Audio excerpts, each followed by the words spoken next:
Hello, everybody. This is Debbie Sassen, financial planner and money coach, helping you to build a healthy and confident relationship with your wealth. Now, if you're like most people, you've probably heard the concept that you need to save for a rainy day or you need to invest for the future, and it's really important for you to have a nest egg. And it could be that you're one of those people that actually has a pile of, whether it's cash or investments or whatever, sitting in the bank. You have a nice little safety net, a nest egg, and you're not really sure what to do with it, and you're really, really concerned about making some mistakes. So what we're going to talk about today in the video is a couple of things. First of all, I want to introduce you to some common financial terms, because when I meet with people, intelligent, educated people, and we talk about their finances, I'm always amazed that people really don't understand the difference between two major investment classes, and those are stocks and bonds. So I'm going to take the opportunity to explain them to you in greater detail. And in fact, I don't even think it's really such an uncommon event that people don't understand the difference. When I started my career on Wall Street in 1985, I was working on a bond trading floor. And it was really many, many years before I really understood what a stock was and how the stocks acted and impacted my portfolio. So I don't think that anybody needs to feel any embarrassment or shame about the fact that they don't know the difference between stocks and bonds and what they mean for your future and how you can grow your money and build yourself a beautiful, investment portfolio for the future so you can take care of yourself. And after I describe the difference between what stocks are and what bonds are, I'm going to talk to you about another basic financial concept that is really, really important, and that's the concept of compound interest. And finally, at the end of the video, I'm going to let you know about a new Facebook group that I opened where women, actually, it's a Facebook group specifically for women, can get some support, can ask questions, can feel like they can really get their arms wrapped around this topic of making their money work for them and taking charge and managing it better so that you can use your resources to live a better life for you, for your family, and also impact the world. So let's start with our two basic investment classes, stocks and bonds. And stocks is something that we hear about a lot. The news talks about the stock markets going up and down, but people don't even really understand so much what bonds are. Let's start with the stocks because that's what people hear about.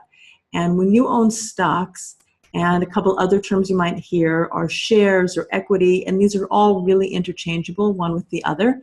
And stocks, shares, equity all means that when you invest in that asset or in that investment, you are an owner in a company, right? If you buy one share in IBM, for example, you are now an owner of IBM computers. If you buy one share in Apple, you also are now an owner of Apple.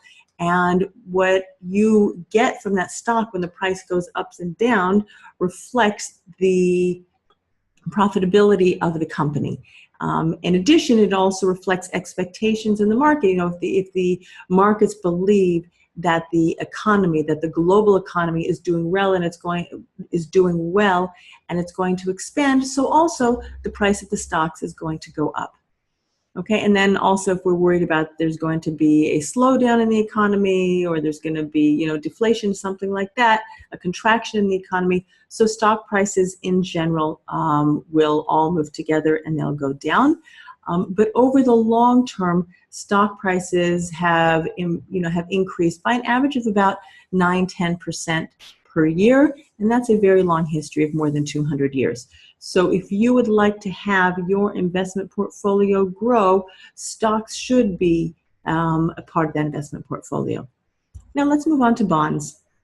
When a company like IBM wants to finance a new project, right? They want to come out with a new computer or something else is going on in the technology world, they usually need to borrow money. And one way they can borrow money is go to their bank and ask for money. And the other way, or a different way they can borrow money, is they can go out to investors like you and me, and they can say, hey, can you guys lend us some money? And when you invest in a bond that's issued by IBM, for example, what you're doing is you are lending them money to finance their projects, and it could also be financing their just day-to-day operations. And so bonds will usually have a fixed interest rate.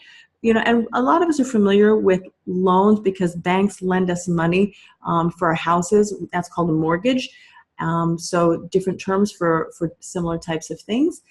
So if you lend money to IBM, there's going to be an interest rate, whether it's 2%, 4%, 5%, whatever. And you as the lender will get periodic interest payments on your loan. And then at the end of the term of this loan, at the end of the term of this bond, you're going to be getting all of your money back again. So the term could be, again, it could be a 5-year loan, or meaning bond, or a 10-year loan, but that's the way bonds work. You are loaning the company money. Again, stocks is you're a partial owner in the company, and bonds means you are lending money to the company.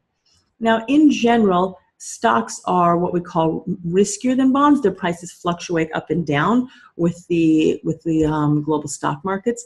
And bonds, because you are getting regular interest payments, and because there's a set deadline or maturity date to the bonds, bonds are considered less risky than stocks.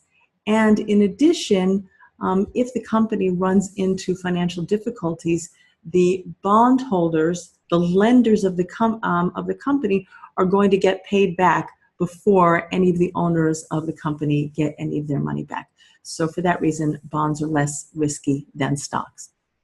Okay, now let's move on to the third really important financial concept that we want to talk about today, and that is compound interest.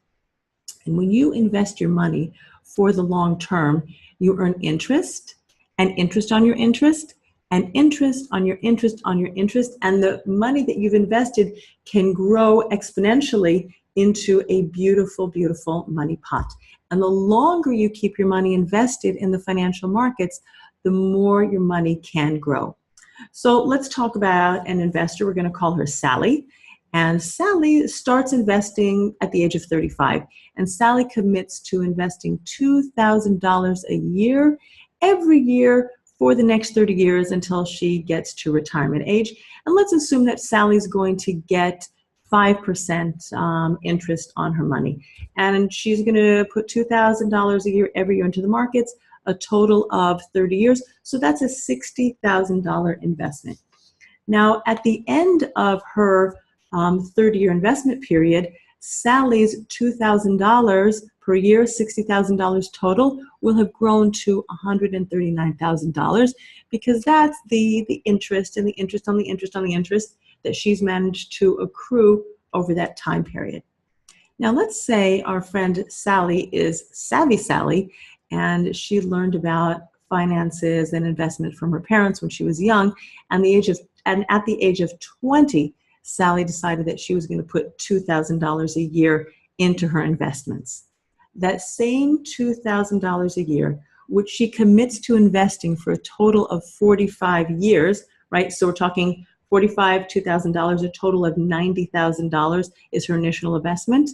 That same $2,000 a year will grow to over $300,000, because that is the magic of compound interest, is that your money just grows and grows and grows.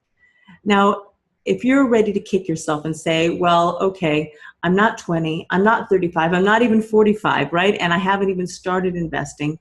It doesn't matter. We draw a line in the sand and we start where we are, and there's no shame and there's no blame for where we were. We just start moving forward with the knowledge that we have today. And I encourage you to really look closely at your finances and start investing for your future, because the sooner you start, the more money that you are likely to have for all of your future needs. So get going, get started, and if you need some help with that, feel free to reach out. And if you would like some further support, I recently opened a Facebook group for women called Savvy Money Academy, and you can find that at facebook.com/groups/Savvy Money Academy.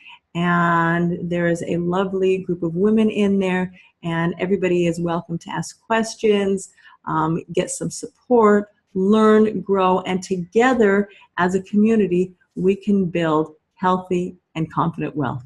So thank you for tuning in today. And bye for now.